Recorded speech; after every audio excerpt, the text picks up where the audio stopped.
Bonjour à tous, amis de IFA Télévision. Nous sommes dans Entrevue et je suis avec M. Pascal Todjinou, ancien secrétaire général de la CGTB. Et il sera question des sujets d'actualité béninoise. Alors, M. Pascal Todjinou, bonjour. Bonjour, monsieur le journaliste de IFA Télévision. Alors, M. Pascal Todjinou, on note que le 1er mai dédié aux travailleurs se tient dans un contexte quelque peu tendu entre partenaires sociaux et le gouvernement. Pour vous qui avez été secrétaire général de la CGTB, est-ce une surprise? C'est une surprise pour moi, c'est une grande surprise. Je voudrais vous remercier d'abord de chercher à me rencontrer et vous m'avez vu. C'est gênant que à quelques mois de la fin du mandat du président Talon, qu'on en soit à cette façon de gérer. En réalité, monsieur le journaliste, je suis malheureux. Je suis particulièrement malheureux parce que le discours à la nation du président Talon pour l'année 2024, on y notait quelque chose de particulièrement intéressant, à savoir que l'année 2024 sera une année sociale et hautement sociale. Mais je remarque avec beaucoup de peine, et là, je le dis avec insistance, je remarque que c'est plutôt une année hautement répressive. Une année hautement répressive. On réprime les étudiants, on réprime les travailleurs, on réprime les marcheurs, on n'arrive même plus à bien manger. L'inflation a pris largement le dessus et le pouvoir d'achat des travailleurs et des populations est devenu délibérément vide, mais amaigri. Et ça amène les travailleurs à faire quelques mouvements, tout petit mouvement. Alors, SG, à vous suivre, est-ce que vous êtes en train de nous dire que cette célébration va se tenir dans un contexte un peu bizarre? Bizarre, particulièrement bizarre, le contexte de cette fête sera vraiment bizarre et on ne sait pas ce qui peut arriver demain, on ne sait pas. Mais il faut avouer que moi, je ne peux pas entendre de mon chef de l'État que l'année sera hautement sociale et qu'on finit par une année hautement répressive. Je continue de dire que ce n'est pas une bonne image pour mon pays. Compte tenu de tout ce que le président Talon a dit avant de prendre le pouvoir, de tout ce qu'il a promis, même à la presse, et j'estime pour ma part que ce n'est pas bon. Donc, la fête du 1er mai 2024 sera faite dans des conditions qu'on ne saurait apprécier d'avance. Alors, SG, dites-nous, ce n'est pas la première fois que de telles situations se présentent au Bénin. D'ailleurs, les partenaires sociaux ont régulièrement boycotté la cérémonie de dépôt de cahiers de doléances. Éclaircissez-nous un peu cela. Non, ça dépend de... en tout cas, moi, en mon temps, je n'ai jamais boycotté le dépôt de cahiers de doléances au gouvernement. Non, moi, je n'ai jamais boycotté ça. Chaque fois qu'on nous invite, ma confédération a été toujours présente. Mais il y en a qui ont boycotté. Ils ont des raisons que moi, je ne maîtrise pas. Alors, comment avez-vous apprécié la manifestation du 27 avril passé? Mais c'est ça qui m'amène à dire que je suis malheureux. Je suis malheureux parce que en arrivé là, ce qu'on a vécu le samedi dernier, parce que j'étais dans mon petit village à Famé. Lorsque j'ai appris la nouvelle, j'ai pris ma voiture pour venir jusqu'à Cotonou. Je croyais que les intéressés étaient au commissariat central. J'arrive là, on m'a dit qu'on les a envoyés à la brigade BEF, financière. J'arrive là, on a dit non, que ce n'est pas ça, c'est plutôt la brigade criminelle. Et j'ai dit, ah, brigade criminelle, qu'est-ce que les intéressés ont fait? Finalement, j'ai réussi à les rencontrer et je crois dans la soirée là même, ils ont été libérés. J'estime pour ma part que ce qui s'est passé le samedi dernier sort de l'ordinaire. Jusqu'à ce qu'on arrête les premiers responsables, alors qu'il n'y a pas eu de vandalisme, il n'y a pas eu de casse.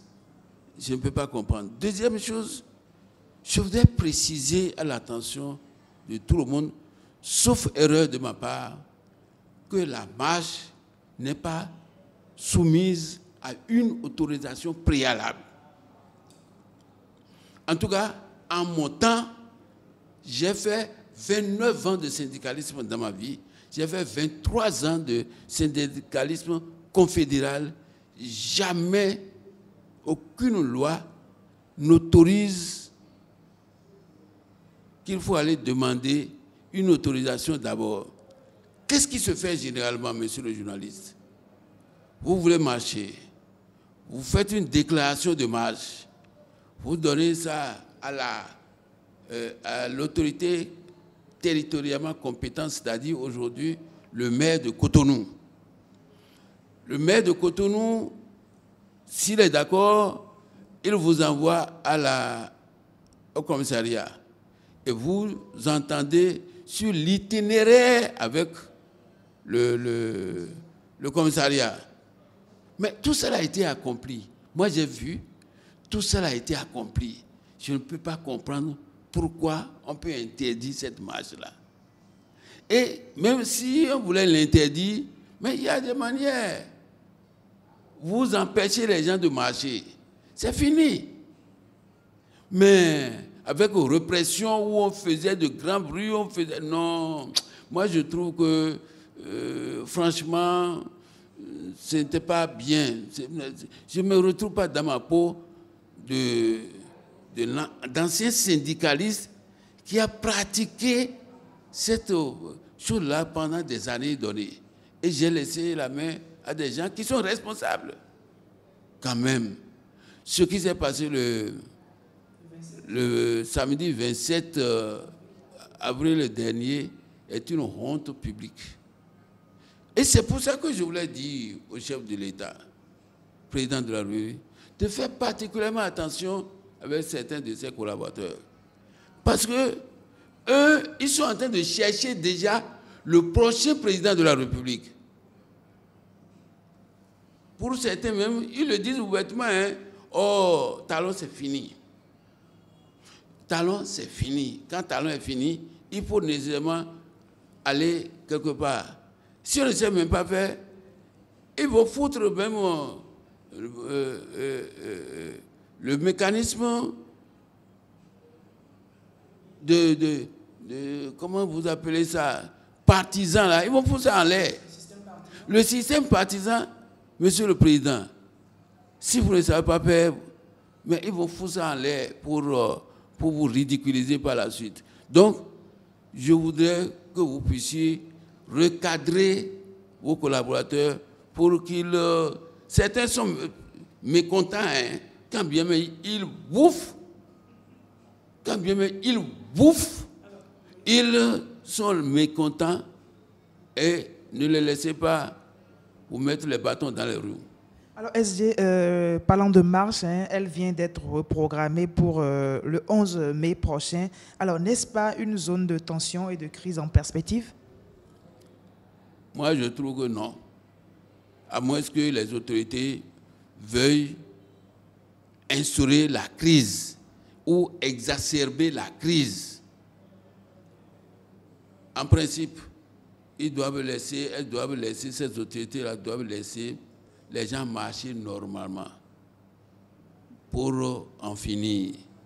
Et là, la colère va baisser de cran. Mais s'ils le veulent, ils n'ont qu'à le faire. Moi, monsieur le journaliste, moi je soutiens cette marche-là. Je soutiens avec beaucoup de détermination cette marche-là. Parce qu'on ne peut pas être tout le temps opprimé. Non. On interdit aux gens de faire des moments de grève. Même on va interdire encore aux gens de marcher.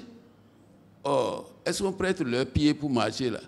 Ce n'est pas possible ça. Il y a quelque chose qui ne va pas. Merci. Alors, qu'il y ait crise entre ces deux parties, je pense que ce n'est pas une première fois au Bénin. Alors, en votre temps, dites-nous, SG, comment avez-vous géré une telle situation? Mais on a géré avec beaucoup de sérieux. Et nous, on n'a jamais été en prison pour avoir marché. Jamais, jamais, jamais.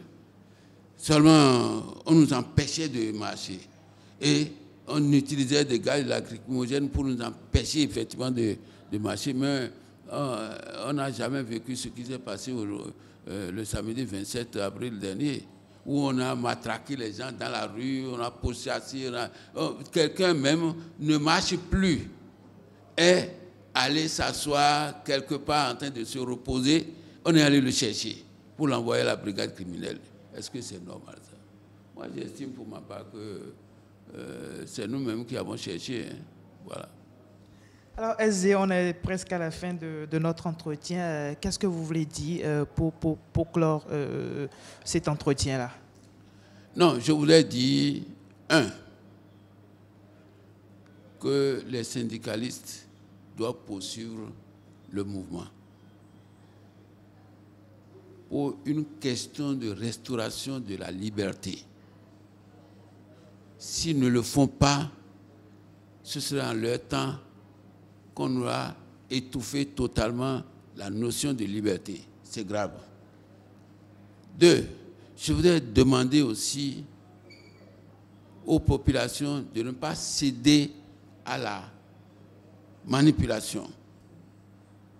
3, je voudrais souhaiter que le chef de l'État, le président Patrice Talon, qui a réalisé beaucoup de choses pour notre pays, qui a fait que notre pays a été tellement admiré qu'il ne finisse pas par la petite porte. Donc, à ce niveau-là, il n'a qu'à donner des instructions fermes à ses collaborateurs pour qu'ils évitent ce qui s'est passé le samedi dernier, le samedi 27 dernier. Merci SG. Alors 1er mai, fête du travail qui coïncide avec une nouvelle bougie pour le président Patrice Talon. Quels sont vos vœux pour le chef de l'État? Ah, ça, vous venez de m'apprendre que c'est une nouvelle bougie. Ah, donc il est né un 1er mai. Ah, monsieur le président, vraiment bon anniversaire. Un grand bon anniversaire. Cet anniversaire-là, c'est nécessaire que vous puissiez montrer votre magnanimité pour qu'on constate que ce n'est pas Patrice Talon qu'on pensait répressif, mais que c'est un Patrice Talon bien, qui connaît, non, qui aime bien son peuple, hein, et non pas un président né un 1er mai de la fête internationale du travail qui réprime ses compatriotes à tour de bras. Deuxième chose, je voudrais demander au chef de l'État d'instruire ses collaborateurs d'éviter au maximum, pendant cet anniversaire-là, d'éviter au maximum de le détruire. Hein, de le détruire. Et troisième chose, je voudrais que le chef de l'État fasse un geste pour que la vie chère soit vraiment minorée. Je vais prendre l'exemple sur les pays d'alentour, même les pays qui connaissent le djihadisme, il faut voir ce qu'ils sont en train de faire. Des pays qui n'ont pas accès même à la mer, il faut voir ce qu'ils sont en train de faire. Donc, de profiter de son anniversaire pour essayer de faire tout cela et ce sera heureux pour nous. Merci bien. Merci à vous, SG Pascal Todjinou. Chers amis de Entrevue, ce serait tout pour aujourd'hui. Merci à vous de nous avoir suivis et à très bientôt.